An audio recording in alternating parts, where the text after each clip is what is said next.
Hello दोस्तों, कैसे हैं आप सब। मैं हूं अनुराधा और आपके अपने YouTube channel target with Anuradha पे बहुत बहुत स्वागत है। आज मैं आप सभी के लिए 11वीं क्लास की एनसीईआरटी जो है भारत भौतिक पर्यावरण, इसके 5th चैप्टर प्राकृतिक वनस्पति लेकर के आई हूँ। चलिए देखते हैं इसको। प्राकृतिक वनस्पति।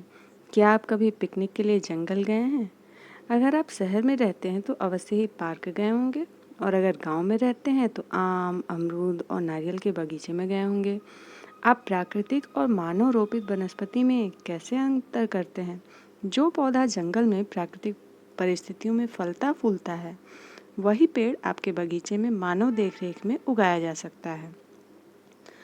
प्राकृतिक वनस्पति से अभिप्राय उसी पौधा समुदाय से है जो लंबे समय तक बिना किसी बाहरी हस्तक्षेप के उगता है और इसकी विभिन्न प्रजातियां वहां पाई जाने वाली मिट्टी और जलवायु परिस्थितियों में यथासंभव स्वयं को ढाल लेती हैं। भारत में विभिन्न प्रकार की प्राकृतिक वनस्पति पाई जाती है। हिमालय पर्वत पर शीतोष्ण कटिबंधीय वनस्पति उगती है। पश्चिमी घाट और अंडमान और निकोबार द्वीप समूह में उष्णकटिबंधीय वर्षा वन पाए जाते हैं। डेल्टा क्षेत्रों में उष्णकटिबंधीय वन व मैंग्रोव तथा राजस्थान में मरुस्थलीय और अर्ध मरुस्थलीय क्षेत्रों में विभिन्न प्रकार की झाड़ियाँ, कैक्टस और कांटेदार वनस्पति पाई जाती है। मिट्टी और जलवायु में भिन्नता के कारण भारत में वनस्पति में क्षेत्रीय भिन्नताएं पाई जाती हैं। प्रमुख वनस्पति प्रकार और जलवायु परिस्थिति के आधार पर भारतीय वनों को निम्न प्रकारों में बांटा जा सकता है। वनों के प्रकार। पहला है उष्णकटिबंधीय सदाबहार एवं अर्ध सदाबहार वन। दूसरा है उष्णकटिबंधीय पर्णपाती वन। तीसरा है उष्णकटिबंधीय कांटेदार वन। चौथा है पर्वतीय वन और पांचवा है वेलांचली व अनूप वन। उष्णकटिबंधीय सदाबहार एवं अर्ध सदाबहार वन। ये वन पश्चिमी घाट के पश्चिमी ढाल पर, उत्तर पूर्वी क्षेत्र की पहाड़ियों पर और अंडमान और निकोबार द्वीप समूह में पाए जाते हैं। ये उन उष्ण और आर्द्र प्रदेशों में पाए जाते हैं जहां वार्षिक वर्षा 200 सेंटीमीटर से अधिक होती है और औसत वार्षिक तापमान 22 डिग्री सेल्सियस से अधिक रहता है। उष्णकटिबंधीय वन सघन और परतों वाले होते हैं जहां भूमि के नजदीक झाड़ियां और बेलें होती हैं। इनके ऊपर छोटे कद वाले पेड़ और सबसे ऊपर लंबे पेड़ होते हैं। इन वनों में वृक्षों की लंबाई 60 मीटर या उससे भी अधिक हो सकती है। चूंकि इन पेड़ों के पत्ते झड़ने, फूल आने और फल लगने का समय अलग अलग है, इसलिए ये वर्ष भर हरे भरे दिखाई देते हैं। इनमें पाई जाने वाले मुख्य वृक्ष प्रजातियां रोजवुड, महोगनी, एनी और एबनी हैं। यहाँ पे आप सदाबहार वन के पिक्चर देख सकते हैं। ये भारत का एक चित्र है जिसमें कि प्राकृतिक वनस्पतियों का स्थान दिखलाया गया है। अर्ध सदाबहार वन इन्हीं क्षेत्रों में अपेक्षाकृत कम वर्षा वाले भागों में पाए जाते हैं। ये वन सदाबहार और आर्द्र पर्णपाती वनों से मिश्रित होते हैं। इनमें मुख्य रूप से प्रजातियां साइडर, होलक और कैल हैं। अंग्रेज भारत में वनों की आर्थिक महत्ता को समझते थे और इसीलिए उन्होंने इनका बड़े पैमाने पर दोहन करना शुरू किया। इससे वनों की संरचना भी बदलती चली गई। गढ़वाल और कुमायूं में पाए जाने वाले ओक के स्थान पर चीड़ के पेड़ उगाए गए जो रेल पटरी बिछाने के लिए आवश्यक थे। चाय, कॉफ़ी, रबड़ के बागान लगाने के लिए भी वनों को साफ किया गया। लकड़ी ऊष्मारोधक होती है, इसीलिए अंग्रेजों ने इसका प्रयोग इमारत निर्माण में भी भरपूर मात्रा में किया। इस तरह के संरक्षण को भूलकर वनों का व्यापारिक इस्तेमाल शुरू हुआ। उष्णकटिबंधीय पर्णपाती वन। भारतवर्ष में ये वन बहुतायत में पाए जाते हैं। इन्हें मानसून वन भी कहा जाता है। ये वन उन क्षेत्रों में पाए जाते हैं जहां वार्षिक वर्षा 70 से 200 सेंटीमीटर होती है। जल उपलब्धता के आधार पर इन वनों को आर्द्र और शुष्क पर्णपाती वनों में विभाजित किया जाता है। आर्द्र पर्णपाती वन उन क्षेत्रों में पाए जाते हैं जहां वर्षा 100 से 200 सेंटीमीटर होती है। ये वन उत्तर पूर्वी राज्यों और हिमालय के गिरिपथ, पश्चिमी घाट के पूर्वी ढालों और उड़ीसा में उगते हैं। सागवान, साल, शीशम, हुर्रा, महुआ, आंवला, सेमल, कुसुम और चंदन आदि प्रजातियों के वृक्ष इन वनों में पाए जाते हैं। शुष्क पर्णपाती वन देश के उन विस्तृत भागों में मिलते हैं जहां वर्षा 70 से 100 सेंटीमीटर होती है। आर्द्र क्षेत्रों की ओर ये वन आर्द्र पर्णपाती और शुष्क क्षेत्रों की ओर कांटेदार वनों में मिल जाते हैं। ये वन प्रायद्वीप में अधिक वर्षा वाले भागों और उत्तर प्रदेश व बिहार के मैदानी भागों में पाए जाते हैं। अधिक वर्षा वाले प्रायद्वीपीय पठार और उत्तर भारत के मैदानों में ये वन पार्कनुमा भूदृश्य बनाते हैं, जहाँ सागवान और अन्य पेड़ों के बीच हरी भरी घास होती है। शुष्क ऋतु शुरू होते ही इन पेड़ों के पत्ते झड़ जाते हैं और घास के मैदान में नग्न पेड़ खड़े रह जाते हैं। इन वनों में पाए जाने वाले मुख्य पेड़ों में तेंदू, पलास, अमलतास, बेल और खैर, अक्सलवुड इत्यादि हैं।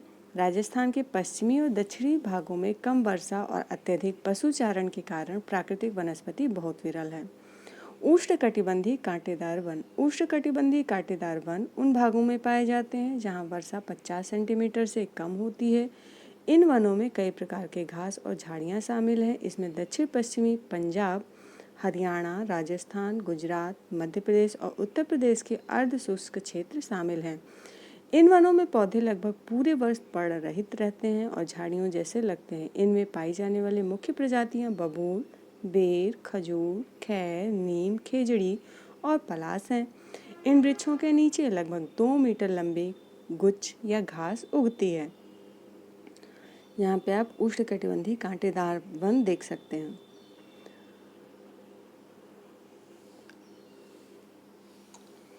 पर्वतीय वन। पर्वतीय क्षेत्रों में ऊंचाई के साथ तापमान घटने के साथ साथ प्राकृतिक वनस्पति में भी बदलाव आता है। इन वनों को 2 भागों में बांटा जा सकता है, उत्तरी पर्वतीय वन और दक्षिणी पर्वतीय वन। ऊंचाई बढ़ने के साथ हिमालय पर्वत श्रृंखला में उष्णकटिबंधीय वनों से टुंड्रा में पाई जाने वाली प्राकृतिक वनस्पति पाई जाती है। हिमालय के गिरिपथ पर पर्णपाती वन पाए जाते हैं। इसके बाद 1000 से 2000 मीटर की ऊंचाई पर आर्द्र शीतोष्ण कटिबंधीय प्रकार के वन पाए जाते हैं। उत्तर पूर्वी भारत की उच्चतर पहाड़ी श्रृंखलाओं और पश्चिमी बंगाल और उत्तरांचल की पहाड़ी इलाकों में चौड़े पत्तों वाले ओक और चेस्टनट जैसे सदाबहार वन पाए जाते हैं। इन क्षेत्र में 1500 से 1750 मीटर की ऊंचाई पर व्यापारिक महत्व वाले चीड़ के वन पाए जाते हैं। हिमालय के पश्चिमी भाग में बहुमूल्य वृक्ष प्रजाति देवदार के वन पाए जाते हैं। देवदार की लकड़ी अधिक मजबूत होती है और निर्माण कार्य में प्रयुक्त होती है। इसी तरह चिनार और वालन, जिसकी लकड़ी कश्मीर हस्तशिल्प के लिए इस्तेमाल होती है, पश्चिमी हिमालय क्षेत्र में प्रचुर मात्रा में पाए जाते हैं। बल्यू पाइन और स्प्रूस 2225 से 3048 मीटर की ऊंचाई पर पाए जाते हैं। इस ऊंचाई पर कई स्थानों पर शीतोष्ण कटिबंधीय घास भी उगती है। इससे अधिक ऊंचाई पर एल्पाइन वन और चारागाह पाए जाते हैं।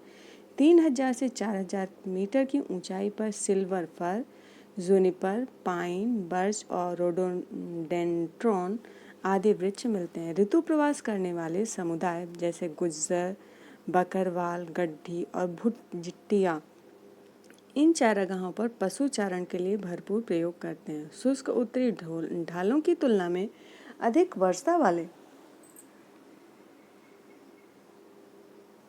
हिमालय के दक्षिणी ढालों पर अधिक वनस्पति पाई जाती है। अधिक ऊंचाई वाले भागों में टुंड्रा वनस्पति जैसे मांस व लाइकन आदि पाए जाते हैं। यहाँ पे आप चित्र में पर्वतीय वन का चित्र देख सकते हैं।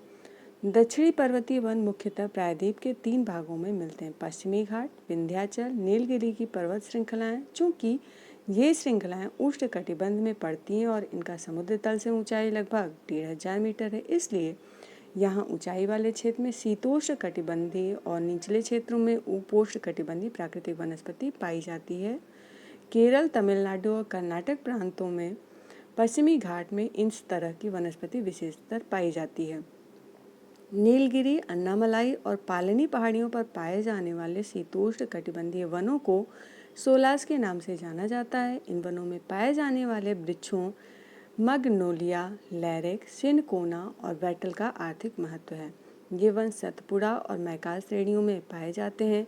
बेलांचली व अनूप वन भारत के विभिन्न प्रकार के आर्द्र व अनूप आवास पाए जाते हैं। इसके 70% भाग पर चावल की खेती की जाती है। भारत में लगभग 39 लाख हेक्टेयर भूमि आर्द्र है। उड़ीसा में चिल्का और भरतपुर में केउलादेव राष्ट्रीय पार्क अंतर्राष्ट्रीय महत्व की आर्द्र भूमियों के अधिवेशन मतलब कि रामसर अधिवेशन के अंतर्गत रक्षित जल कुक्कुट आवास हैं। अंतर्राष्ट्रीय अधिवेशन संयुक्त राष्ट्र के सदस्य देशों के बीच जो है एक समझौता है हमारे देश की आर्द्र भूमि को 8 वर्गों में रखा गया है, जो इस प्रकार है। पहला है दक्षिण में दक्कन पठार के जलाशय और दक्षिणी पश्चिमी तटीय क्षेत्र की लैगून व अन्य आर्द्र भूमि। दूसरा है राजस्थान, गुजरात और कच्छ की खारे जल वाली भूमि। तीसरा है गुजरात, राजस्थान के पूर्व केवलादेव राष्ट्रीय पार्क और मध्य प्रदेश की ताजा जल वाली झीलें व जलाशय। चौथा है भारत की पूर्वी तट पर डेल्टाई आर्द्र भूमि व लैगून, चिल्का झील आदि। पांचवा है गंगा के मैदान में ताजा जल वाले कच्छ क्षेत्र। और छठा है ब्रह्मपुत्र घाटी में बाढ़ के मैदान व उत्तर पूर्वी भारत और हिमालय गिरिपथ के कच्छ एवं अनूप क्षेत्र। नेक्स्ट है सातवां कश्मीर और लद्दाख के पर्वतीय झीलें और नदियाँ। आठवां है अंडमान और निकोबार द्वीप समूह के द्वीप चापों के मैंग्रोव वन और दूसरे आर्द्र क्षेत्र। मैंग्रोव लवण कच्छ, ज्वारीय संकरी खाड़ी, पंक मैदानों और ज्वार नदमुख के तटीय क्षेत्रों पर उगते हैं। इसमें बहुत से लवण से न प्रभावित होने वाले पेड़ पौधे होते हैं। बंधे जल व ज्वारीय प्रवाह की संकरी खाड़ियों से आड़े तिरछे ये वन विभिन्न किस्म के पक्षियों को आश्रय प्रदान करते हैं। भारत में मैंग्रोव वन 6,740 वर्ग किलोमीटर क्षेत्र में फैले हैं, जो विश्व के मैंग्रोव क्षेत्र का 7% है। ये अंडमान और निकोबार द्वीप समूह व पश्चिम बंगाल के सुंदरवन डेल्टा में अत्यधिक विकसित हैं। इसके अलावा ये महानदी, गोदावरी और कृष्णा नदियों के डेल्टाई भाग में पाए जाते हैं। इन वनों से बढ़ते अतिक्रमण के कारण इनका संरक्षण आवश्यक हो गया है। भारत में वन आवरण राजस्व विभाग से प्राप्त आंकड़ों के अनुसार भारत में 23.28% भाग पर वन है। उल्लेखनीय है कि आंकड़ों के अनुसार वन क्षेत्र और वास्तविक वन आवरण अलग अलग है।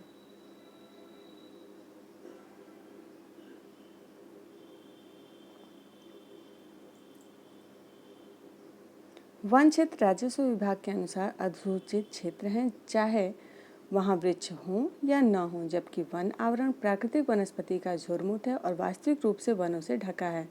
वन क्षेत्र राज्यों के राजस्व विभाग से प्राप्त होता है, जबकि वन आवरण की पहचान वायु चित्रों और उपग्रह से प्राप्त चित्रों के द्वारा की जाती है। इंडिया स्टेट फॉरेस्ट रिपोर्ट 2011 के अनुसार वास्तविक वन आवरण केवल 21.05% है। उनमें से 12.29% भाग पर सघन वन और 8.75% पर विवृत वन पाए जाते हैं। यहाँ पर मैंग्रोव वन का चित्र देख सकते हैं। वन क्षेत्र और वन आवरण दोनों में ही राज्यवार भिन्नता पाई जाती है। जहाँ लक्षद्वीप में वन क्षेत्र 0 है, वहीं अंडमान और निकोबार द्वीप में 86.93% क्षेत्र वन के अधीन है। 10% से कम वन क्षेत्र वाले राज्य मुख्य तौर पर देश के उत्तर और उत्तर पश्चिम भाग में स्थित हैं। ये राज्य राजस्थान, गुजरात, पंजाब, हरियाणा और दिल्ली हैं। गुजरात, राजस्थान और हरियाणा तो अर्ध शुष्क इलाके हैं। पंजाब और हरियाणा के अधिकतर वनों की कृषि के लिए साफ कर दिया गया है। तमिलनाडु और पश्चिम बंगाल उन राज्यों में से हैं जिनके 10 से 20% भाग पर वन पाए जाते हैं। प्रायद्वीपीय भारत में दादर और नगर हवेली, तमिलनाडु और गोवा को छोड़कर से सभी राज्यों में 20 से 30% भूमि वनों के अधीन है। उत्तर पूर्वी राज्यों में 30% से अधिक भूमि पर वन पाए जाते हैं। पर्वतीय स्थलाकृति और अधिक वर्षा वन विकास के लिए उपयुक्त होती है। वन क्षेत्र की तरह वास्तविक वन आवरण में भी भिन्नताएं पाई जाती हैं, जो कि जम्मू और कश्मीर में 9.5% से अंडमान निकोबार में 84.01% तक। भारत में वनों के वितरण तालिका जो है उसे यह स्पष्ट होता है कि 15 राज्यों में कुल भूमि के 33% से अधिक भाग पर वन पाए जाते हैं, जो कि पारिस्थितिक संतुलन बनाए रखने के लिए एक आधारभूत आवश्यकता है। भारतीय वन आवरण के अधीन क्षेत्र के आधार पर राज्यों को 4 प्रदेशों में विभाजित किया जा सकता है। अधिक वन या संक्रेषण वाले प्रदेश, दूसरा है मध्यम वन संक्रेषण वाले प्रदेश, तीसरा है कम वन संक्रेषण वाले प्रदेश और चौथा है अति कम वन संक्रेषण वाले प्रदेश। ठीक है। जो अधिक वन संकेंद्रण वाले प्रदेश हैं उनमें जो है 40 से कम वन रहते हैं, 40% से। मध्यम वन संक्रेषण वाले जो होते हैं वो 20 से 40 होते हैं। कम वन संक्रेषण वाले जो प्रदेश हैं वो उनमें वनों का जो आवरण होता है 10 से 20%। और अति कम वन संकेंद्रण वाले जो प्रदेश हैं वो 10 से ज़्यादा होता है। वन और जीवन। असंख्य जनजातीय लोगों के लिए वन एक आवास, रोजी रोटी और अस्तित्व है। ये उन्हें भोजन, फल खाने लायक वनस्पति, शहद, पौष्टिक जड़ें और शिकार के लिए वन्य जानवर प्रदान करते हैं। ये उन्हें घर बनाने के लिए सामान और कलाकारी की वस्तुएं देते हैं। जनजातीय समुदायों के लिए वनों की महत्ता सभी जानते हैं, क्योंकि ये उनके जीवन और आर्थिक क्रियाओं के लिए आधार है। साधारणतः यह माना जाता है कि भारत के 593 जिलों में से 188 जनजातीय जिले हैं। ये जनजातीय जिले भारत के कुल भौगोलिक क्षेत्र का 33.63% हिस्सा है, परंतु देश का 59.61% वन आवरण इन्हीं जिलों में पाया जाता है। इससे पता चलता है कि जनजातीय जिले वन संपदा के धनी हैं। वनों और जनजातीय समुदायों में घनिष्ठ संबंध है और इनमें से एक का विकास दूसरे के बिना असंभव है। वनों के विषय में इनके प्राचीन व्यवहारिक ज्ञान को वन विकास में प्रयोग किया जा सकता है। जनजातियों को वनों से गौड़ उत्पाद संग्रह करने वाले न समझकर उन्हें वन संरक्षण में भागीदार बनाया जाना चाहिए। वन संरक्षण। वनों का जीवन और पर्यावरण के साथ जटिल संबंध है। वन प्रत्यक्ष और अप्रत्यक्ष रूप से हमें बहुत आर्थिक व सामाजिक लाभ पहुंचाते हैं, अतः वनों के संरक्षण की मानवीय विकास में एक महत्वपूर्ण भूमिका है। फलस्वरूप भारत सरकार ने पूरे देश के लिए वन संरक्षण नीति 1952 में लागू की, जिसे 1988 में संशोधित किया गया। इस नई वन नीति के अनुसार सरकार सतत पोषणीय वन प्रबंधन पर बल देगी, जिससे एक ओर वन संसाधनों का संरक्षण व विकास किया जाएगा और दूसरी तरफ स्थानीय लोगों की आवश्यकताओं को पूरा किया जाएगा। इस वन नीति के निम्नलिखित उद्देश्य हैं। पहला है देश में 33% भाग पर वन लगाना, जो वर्तमान राष्ट्रीय स्तर से 6% अधिक है। दूसरा है पर्यावरण संतुलन बनाए रखना और पारिस्थितिकी असंतुलित क्षेत्रों में वन लगाना। नेक्स्ट है देश की प्राकृतिक धरोहर, जैव विविधता और आनुवंशिक पूल का संरक्षण। और चौथा है मृदा अपरदन और मरुस्थलीकरण रोकना तथा बाढ़ व सूखा नियंत्रण। पांचवा जो पॉइंट है वो है निम्नीकृत भूमि पर सामाजिक वानिकी और वन रोपण द्वारा वन आवरण का विस्तार। वनों की उत्पादकता बढ़ाकर वनों पर निर्भर ग्रामीण जनजातियों की इमारती लकड़ी, ईंधन, चारा और भोजन उपलब्ध करवाना और लकड़ी के स्थान पर अन्य वस्तुओं को प्रयोग में लाना। जो सातवां है वो है पेड़ लगाने को बढ़ावा देने के लिए पेड़ों की कटाई रोकने के लिए जन आंदोलन चलाना, जिसमें महिलाएं भी शामिल हों ताकि वनों पर दबाव कम हो। इस वन संरक्षण नीति के अंतर्गत निम्नलिखित कदम उठाए गए। सामाजिक वानिकी। सामाजिक वानिकी का अर्थ है पर्यावरणीय, सामाजिक व ग्रामीण विकास में मदद के उद्देश्य से वनों का प्रबंध और सुरक्षा तथा ऊसर भूमि पर वनारोपण। राष्ट्रीय कृषि आयोग 1976 से 89 ने सामाजिक वानिकी को 3 वर्गों में बांटा है। पहला है शहरी वानिकी, दूसरा है ग्रामीण वानिकी और तीसरा है फार्म वानिकी। शहरों और इनके इर्द गिर्द निजी व सार्वजनिक भूमि जैसे हरित पट्टी, पार्क, सड़कों के साथ जगह और औद्योगिक व व्यापारिक स्थलों पर वृक्ष लगाना और उनका प्रबंध शहरी वानिकी के अंतर्गत आता है। ग्रामीण वानिकी में कृषि वानिकी और समुदाय कृषि को वानिकी को बढ़ावा दिया जाता है। कृषि वानिकी का अर्थ है कृषि योग्य तथा बंजर भूमि पर पेड़ और फसलें एक साथ लगाना। इसका अभिप्राय है वानिकी और खेती एक साथ करना, जिससे खाद्यान्न, चारा, ईंधन, इमारती लकड़ी और फलों का उत्पादन एक साथ किया जा सके। समुदाय वानिकी में सार्वजनिक भूमि जैसे गांव, चरागाह, मंदिर भूमि, सड़कों के दोनों ओर, नहर किनारे, रेल पट्टी के साथ पटरी और विद्यालयों में पेड़ लगाना शामिल है। इसका उद्देश्य पूरे समुदाय को लाभ पहुंचाना है। इस योजना का एक उद्देश्य भूमि विहीन लोगों को वानिकीकरण से जोड़ना तथा इससे उन्हें वे लाभ पहुंचाना जो केवल भूस्वामियों को ही प्राप्त होते हैं। फार्म वानिकी। फार्म वानिकी के अंतर्गत किसान अपने खेतों में व्यापारिक महत्व वाले और दूसरे पेड़ लगाते हैं। वन विभाग इसके लिए छोटे और मध्यम किसानों को निःशुल्क पौधे उपलब्ध कराता है। इस योजना के तहत कई तरह की भूमि जैसे खेतों की मेड़ें, चारागाह, घास स्थल, घर के आसपास खाली जमीन और पशुओं के बाड़ों में भी पेड़ लगाए जाते हैं। वन्य प्राणी। आपने चिड़ियाघर में पिंजरों में जंतु और पक्षी दोनों देखे होंगे। भारत में वन्य प्राणी एक महान प्राकृतिक धरोहर है।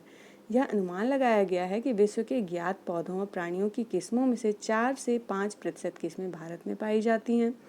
हमारे देश में इतने बड़े पैमाने पर जैव विविधता जानने का कारण यहाँ पर पाए जाने वाले विभिन्न प्रकार के पारिस्थितिकी तंत्र हैं, जिन्हें हमने युगों से संरक्षित कर रखा है। समय के साथ पारिस्थितिकी तंत्रों में आवास मानव क्रियाओं द्वारा प्रभावित हुए और परिणाम स्वरूप जैव प्रजातियों की काफी संख्या कम हो गई। कुछ जैव प्रजातियां तो लुप्त होने की कगार पर हैं। वन्य प्राणियों की संख्या कम होने के मुख्य कारण व प्रकार हैं। औद्योगिक और तकनीकी विकास के कारण वनों के दोहन की गति तेज हुई है। दूसरा है खेती, मानवीय बस्ती, सड़कों, खदानों, जलाशयों इत्यादि के लिए जमीन से वनों को साफ किया गया। नेक्स्ट जो कारण है, स्थानीय लोगों ने चारे, ईंधन, इमारती लकड़ी के लिए वनों से पेड़ काटे और वनों पर दबाव बढ़ाया। जो चौथा कारण है, पालतू पशुओं के लिए इन चरागाहों की खोज में मानव ने वन्य जीवों और उनके आवासों को नष्ट किया है। पांचवा है, रजवाड़ों और संभ्रांत वर्ग के ने शिकार को क्रीड़ा बनाया और एक ही बार में सैकड़ों वन्य जीवों को शिकार बनाया। व्यापारिक महत्व के लिए अभी भी पशुओं को मारा जा रहा है। जंगलों में आग लगने से भी वन और वन्य प्राणियों की प्रजातियां नष्ट हुई। यह महसूस किया जा रहा है कि राष्ट्रीय व विश्व प्राकृतिक धरोहर को बचाने और पारिस्थितिकी पर्यटन इको टूरिज्म को बढ़ावा देने के लिए वन्य प्राणियों का संरक्षण बहुत महत्वपूर्ण है। इस दिशा में सरकार ने क्या कदम उठाए हैं? भारत में वन्य प्राणी संरक्षण। भारत में वन्य प्राणियों के बचाव की परिपाटी बहुत पुरानी है। पंचतंत्र और जंगल बुक इत्यादि की कहानियां हमारे वन्य प्राणियों के प्रति प्रेम का उदाहरण प्रस्तुत करती हैं। इनका युवाओं पर महत्वपूर्ण प्रभाव है। वन्य प्राणी अधिनियम 1972 में पास हुआ, जो वन्य प्राणियों के संरक्षण और रक्षण की कानूनी रूपरेखा तैयार करता है। इस अधिनियम के दो मुख्य उद्देश्य हैं। अधिनियम के तहत अनुसूची में सूचीबद्ध संकटापन्न प्रजातियों को सुरक्षा प्रदान करना तथा नेशनल पार्क, पशु विहार जैसे संरक्षित क्षेत्रों को कानूनी सहायता प्रदान करना। इस अधिनियम को 1991 में पूर्णतया संशोधित कर दिया गया, जिसके तहत कठोर सजा का प्रावधान किया गया है। इसमें कुछ पौधों की प्रजातियों को बचाने और संकटापन्न प्रजातियों के संरक्षण का प्रावधान है। देश में 103 नेशनल पार्क और 553 वन्य प्राणी अभय वन हैं।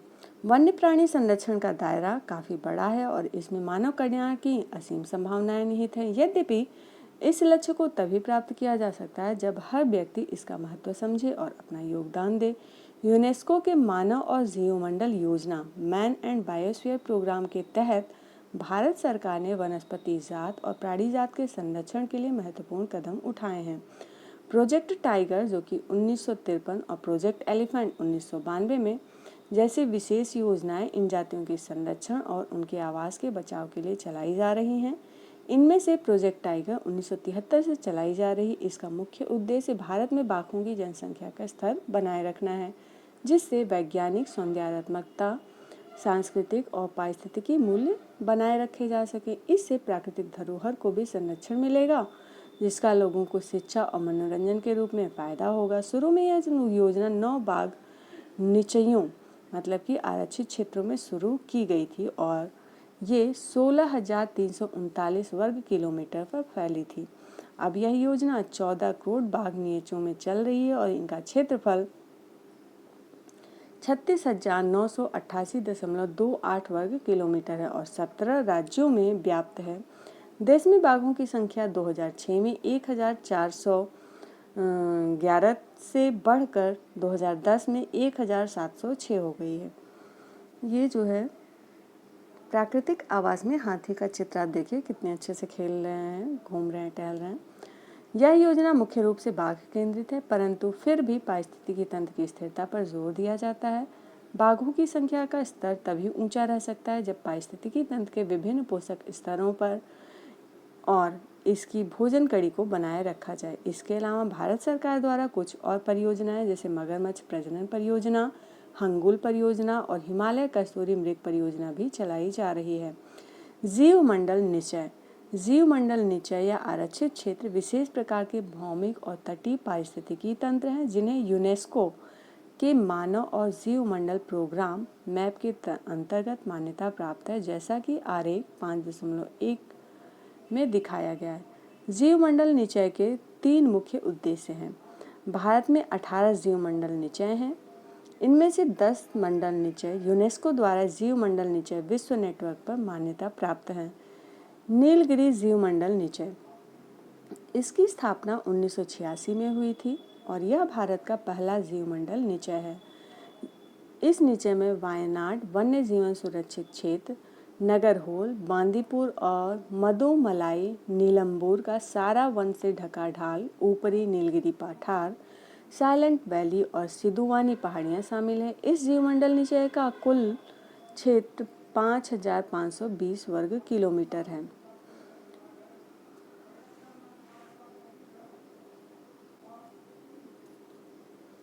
नीलगिरी जीवमंडल निचय में विभिन्न प्रकार के आवास और मानव क्रिया द्वारा कम प्रभावित प्राकृतिक वनस्पति और सूखी झाड़ियाँ जैसे शुष्क और आर्द्र पर्णपाती वन, अर्ध सदाबहार और आर्द्र सदाबहार वन, सदाबहार सोलास, घास के मैदान और दलदल शामिल हैं। यहाँ पर 2 संकटापन्न प्राणी प्रजातियों नीलगिरी ताहर और शेर जैसी दुम वाले बंदर की सबसे अधिक संख्या पाई जाती है। नीलगिरी निचय में हाथी, बाघ, गौर, सांभर और चीतल जानवरों की दक्षिण भारत में सबसे ज़्यादा संख्या और कुछ संकटापन्न और क्षेत्रीय विशेष पौधे पाए जाते हैं।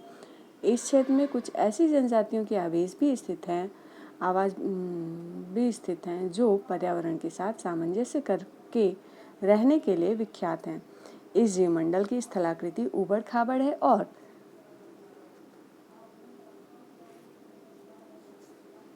समुद्र तल से ऊंचाई 250 मीटर से 2650 मीटर तक है। पश्चिमी घाट में पाए जाने वाले 80% फूलदार पौधे इसी निचय में मिलते हैं। नंदा देवी जीवमंडल निचय, नंदा देवी जीवमंडल निचय उत्तराखंड में स्थित है। इसमें चमोली, अल्मोड़ा, पिथौरागढ़ और बागेश्वर जिलों के भाग शामिल हैं।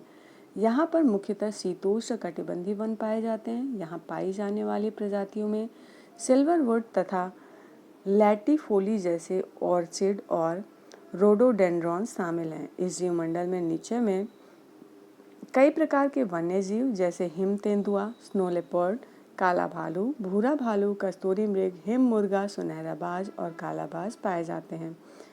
यहाँ पे जो है जीवमंडल निचयों की सूची दी हुई है। जो नीलगिरी का है 5520 वर्ग किलोमीटर में फैला हुआ है। नामित तिथि है इसकी 1/8/1986। जहाँ पाया जाता है यह है वायनाड, नगरहोल, बांदीपुर, मुदुमलाई, नीलंबूर, साइलेंट और सिरुवली की पहाड़ियाँ, तमिलनाडु, केरल और कर्नाटक। जो दूसरा है वो है नंदा देवी, जो 18 जनवरी 1988 में इसको मान्यता मिली है और चमोली, पिथौरागढ़ और अल्मोड़ा और के जिलों के भाग इसमें सम्मिलित हैं। नोकरेक जो है 820 वर्ग क्षेत्रफल में फैला हुआ है। इसको मान्यता 1 सितंबर 1988 को मिली है। इसमें जो सम्मिलित भाग है वो है गारो पहाड़ियों का हिस्सा, जिसमें कि मेघालय है। नेक्स्ट जो है वो है मानस जो है 2837 वर्ग किलोमीटर में फैला हुआ है। इसको 14 मार्च 1989 में मान्यता मिली है और कोकराझार, बोगाई गांव, बरपेटा, नलबाड़ी, कामरूप और दारांग जिलों के कुछ हिस्से जो कि असम में है वो इसमें सम्मिलित हैं। सुंदरवन, इसका जो क्षेत्रफल है वो है 9630 वर्ग किलोमीटर। 29 मार्च 1989 में इसको मान्यता मिली और गंगा ब्रह्मपुत्र नदी तंत्र का डेल्टा व इसका हिस्सा जो कुछ हिस्सा है पश्चिमी बंगाल का कुछ हिस्सा इसमें सम्मिलित किया गया। मंडार की खाड़ी जो है 10,500 वर्ग किलोमीटर में फैली हुई, इसको मान्यता 18 फरवरी 1989 में मिली है। तमिलनाडु के उत्तर में रामेश्वरम द्वीप से दक्षिण में कन्याकुमारी तक विस्तृत मन्नार की खाड़ी का भारतीय भाग इसमें सम्मिलित है। ग्रेट निकोबार जो है 885 वर्ग किलोमीटर में फैला है और 6 जनवरी 1989 में इसको मान्यता मिली है। इसके अंतर्गत अंडमान निकोबार के सुदूर दक्षिणी द्वीप, अंडमान निकोबार के द्वीप के कुछ समूह सम्मिलित हैं। जो नेक्स्ट है वो है सिमलीपाल, ये जो है 4374 वर्ग किलोमीटर में फैला हुआ है। इसको मान्यता 21 जून 1994 को मिली है और मयूरभंज जिले के भाग जो कि उड़ीसा में है वो इसमें सम्मिलित हैं। डिब्रू साइकोवा 765 वर्ग किलोमीटर में फैला हुआ है। इसको मान्यता 28 जुलाई 1997 में मिली है। डिब्रूगढ़ और तिनसुकिया जिलों के भाग जो कि असम में है वो इसमें सम्मिलित हैं। दिहांग या देबांग ये जो है 5111.5 वर्ग किलोमीटर में फैला हुआ है। इसको 2 सितंबर 1998 में मान्यता मिली है। अरुणाचल प्रदेश के सियांग और देबांग जिलों के कुछ भाग इसमें सम्मिलित हैं। पंचमढ़ी जो कि 4981.72 वर्ग किलोमीटर में फैला हुआ है और 3 मार्च 1999 में इसको मान्यता मिली है। बैतूल, होशंगाबाद और छिंदवाड़ा जिलों के कुछ भाग जो कि मध्य प्रदेश में है वो इसमें सम्मिलित हैं। कंचनजुंगा 7 फरवरी 2000 में इसको मान्यता मिली है जो कि 2619.92 वर्ग किलोमीटर में फैला हुआ है। उत्तर और पश्चिम सिक्किम के भाग इसमें सम्मिलित हैं। अगस्त मलाई जो है 3500.36 वर्ग किलोमीटर में फैला है और 12 नवंबर 2001 में इसको मान्यता मिली है। केरल में अगस्त्यथिमलाई की पहाड़ियाँ इसके अंतर्गत सम्मिलित हैं। अचन कमर अमरकंटक जो है 3835.51 वर्ग किलोमीटर में फैला है और 30 मार्च 2005 में इसको मान्यता मिली है। मध्य प्रदेश के अनूपपुर और दिंडोरी जिलों के भाग और छत्तीसगढ़ में बिलासपुर जिले के भाग इसमें सम्मिलित हैं। कच्छ जो है 12,454 वर्ग किलोमीटर में फैला हुआ है। 29 जनवरी 2008 में इसको मान्यता मिली है। कच्छ का भाग एवं गुजरात के राजकोट, सुंदरनगर तथा पाटन जिले इसके अंतर्गत सम्मिलित हैं। ठंडा रेगिस्तान जो है 7,770 वर्ग किलोमीटर में फैला है और 28 अगस्त 2009 को इसको मान्यता मिली है। पिन वैली नेशनल पार्क एवं प्रतिवेश चंद्रताल तथा सारचू एवं किब्बर वन्य प्राणी अभय वन हिमाचल प्रदेश इसके अंतर्गत आते हैं। जो शेष अचलम है वो 4755.997 वर्ग किलोमीटर में फैला है जिसको की मान्यता 20 सितंबर 2010 को मिली। पूर्वी घाट में शेष अचलम की पहाड़ियाँ तथा आंध्र प्रदेश और कडप्पा जिलों के भाग इसमें सम्मिलित हैं। पन्ना जो है 2998.98 वर्ग किलोमीटर में फैला है और 25 अगस्त 2011 को इसको मान्यता मिली। मध्य प्रदेश में पन्ना एवं छतरपुर जिलों के कुछ भाग इसमें सम्मिलित किए गए हैं। यहाँ जो पारिस्थितिकी तंत्रों को मुख्य खतरा संकटापन्न पौध प्रजातियों को दवा के लिए इकट्ठा करना, दावानल और पशुओं का व्यापारिक उद्देश्य के लिए शिकार से है। सुंदरवन जीव मंडल निचय यह जो है पश्चिम बंगाल में गंगा नदी के दलदली डेल्टा पर स्थित है। यह एक विशाल क्षेत्र 9,630 वर्ग किलोमीटर पर फैला हुआ है और यहाँ मैंग्रोव वन, अनूप और वनाच्छादित द्वीप पाए जाते हैं। सुंदरवन लगभग 200 रॉयल बंगाल टाइगर्स का आवासीय क्षेत्र है।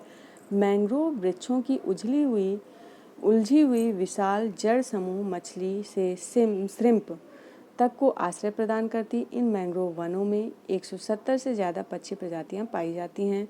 स्वयं को लवड़ीय और ताज़ा जल पर्यावरण के अनुरूप ढालते हुए बाघ पानी में तैरते हैं और चीतल, भौंकने वाले मृग, बार्किंग डियर, जंगली सूअर और यहाँ तक कि लंगूरों जैसे दुर्लभ शिकार भी करते हैं। सुंदरवन के मैंग्रोव वनों में हेरी सिएरा फोमीज जो बेशकीमती इमारती लकड़ियाँ हैं वो भी पाई जाती हैं। मन्नार की खाड़ी का जीवमंडल निचय मन्नार की खाड़ी का जीवमंडल निचय लगभग 1,05,000 हेक्टेयर क्षेत्र में फैला है और भारत के दक्षिण पूर्वी तट पर स्थित है।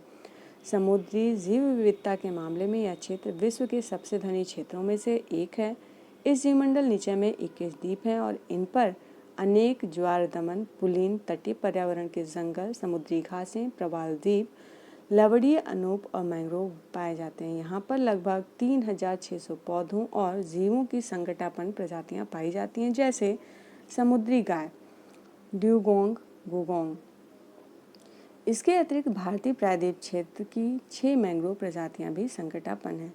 फ्रेंड्स, आज के लिए बस इतना ही। आई होप आपको वीडियो पसंद आया होगा। पसंद आया तो लाइक ज़रूर करिएगा और शेयर भी करिएगा। Thanks for watching.